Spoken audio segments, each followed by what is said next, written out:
With the 32nd pick in the 2022 NFL Draft, the Minnesota Vikings select Lewis Cine, defensive back, Georgia. So we have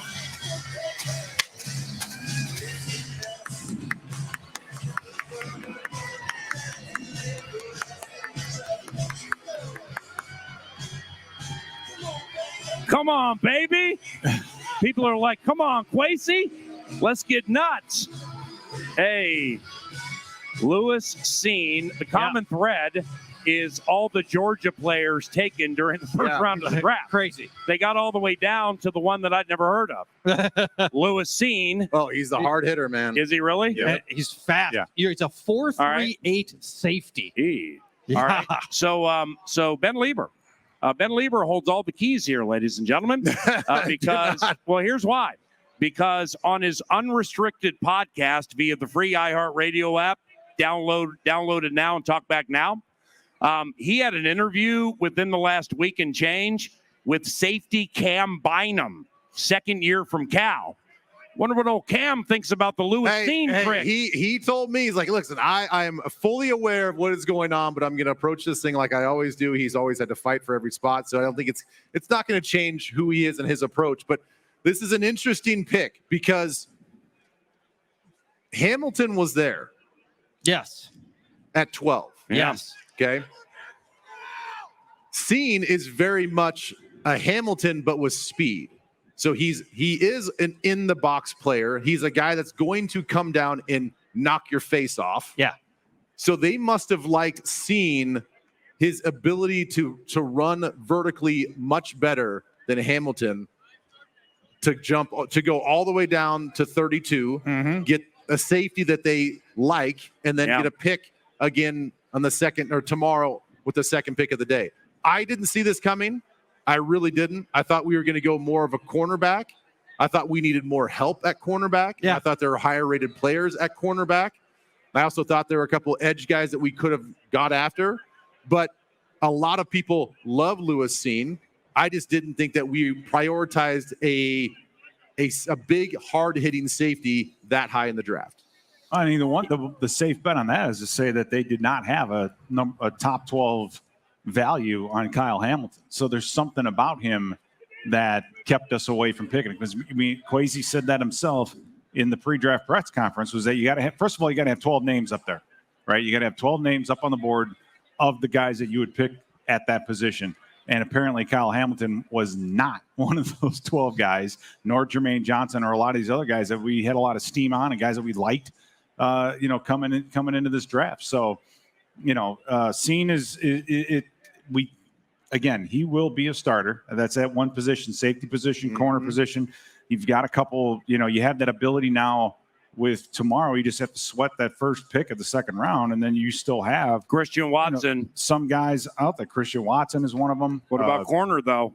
Yeah, Roger McCreary's the only other guy, one of the guys that I have. Yeah, Andrew Booth. They may consider Chandon Sullivan, who we got from the Packers, playing him outside and hitting on a nickel later in the draft, with Dantzler also outside. I have no idea. They may consider it, but, you guys talked about it, specifically Ben and Paul talked about it a ton up to the draft, where after Super Special Sauce and Stingley, it was like a precipitous fall off with these corners, and now supposedly it gets strong again for value-wise rounds 2 and 3. So, I got to believe that they'll take a corner to begin tomorrow. But then if they do that, then this North Dakota State University wide receiver, I've now made sound like a combo platter between Randy Moss, Cooper Kupp, and Jerry Rice.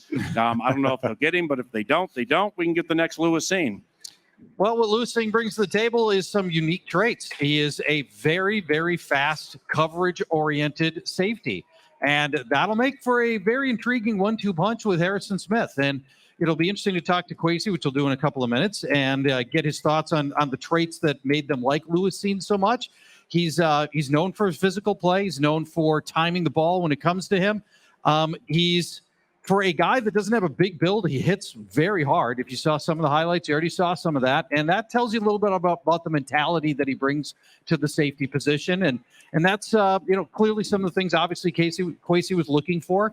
But I think, the big distinguishing trait here to me is a very fast, coverage-oriented safety. And that's, those don't come around all that often. Here's the update with Kevin O'Connell, head coach of the Minnesota Vikings, is going to join us very soon. He's obviously at Twin Cities Orthopedics Performance Center. And then after him, Kwesi Adolfo-Mensah, the new general manager. All of that is coming up really soon. Those of you here at the Purple Palatial Paradise or those listening at FM 100.3 KFAN, y'all were saying? Well, the other thing I wanted to add in here, we discussed the Kyle Hamilton thing a lot because it was rumored that he was going to be there at 12, and we talked about the importance of safety in this defense. I'm glad they did not go with Hamilton at 12 because I just didn't think that he had the value at 12. Now, at 32 with the guy that has similar traits, that he's an in-the-box speedy receiver that can hit and he can terrify a bunch of wide receivers in the pass game. You look at Donatell's defense, and the top two tacklers on his defense last year were his safeties. Yeah. Wow. And you look at Simmons and Jackson. Yeah. Great point. And you look at the way that they play their style of defense, where they invert their safeties a lot. They'll show a lot of two high shell, two safeties high, and then you don't know which one's going to come down into the box. So now it gives you a little position flexibility with Harrison Smith. Now Harrison might be the deep safety half the time. And then Lewis Cine is in the box, being the run-stopping type of guy, hitting the guys over the middle, and then they can rock and roll those guys. So it does give this defense, we've talked about it with Pete, a 3-4 defense on the front line is very confusing because you don't know where that 4th, 5th, sometimes 6th rusher is going to come from. And now when we have two safeties that are very similar and one that has straight line speed and 4.37, now you don't know which safety is going to be in the box as well. And again, that's one of the things like with Harrison Smith is just his versatility. And with Cine, you're going to get that as well. You're going to have that versatility. You mentioned about the safeties in the Donatell defense. I think looking at that defense and how they ended up and then versus how they started, that the safety involvement was by necessity more so than design. And only say this because of all the people up front that they lost along the year, whether it be by injury or by, or losing Von Miller by trade. So I don't necessarily think that Donatell wants his safeties to be the leading tacklers. Sure, right. You know what I mean? But Or have them be 1 and 2. Yeah. I think that again was more of a function of who the Denver had up front. And I think they were lacking a little bit in personnel at least the personnel that Donatell needs by the end of the year. But you're still getting a day one starter.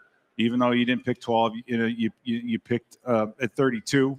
The question is going to be is what's going to happen 2 picks from now? Well, what about the unrestricted podcast guest? I mean, Cam Bynum played. I'm being serious here. I started saying this a month ago, talking myself into it.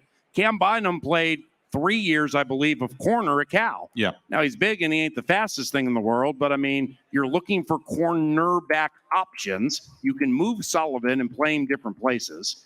Bynum, maybe there's going to be some hybrid there, or he competes with Cine, and we see what happens. I don't know. I can't figure it out. I think he's going to be more of a true NFL safety. I don't see him moving to the outside as much. I mean, I think if they saw that out of him, we would have seen a little bit more hurt, a little bit more him getting some reps and some run at cornerback.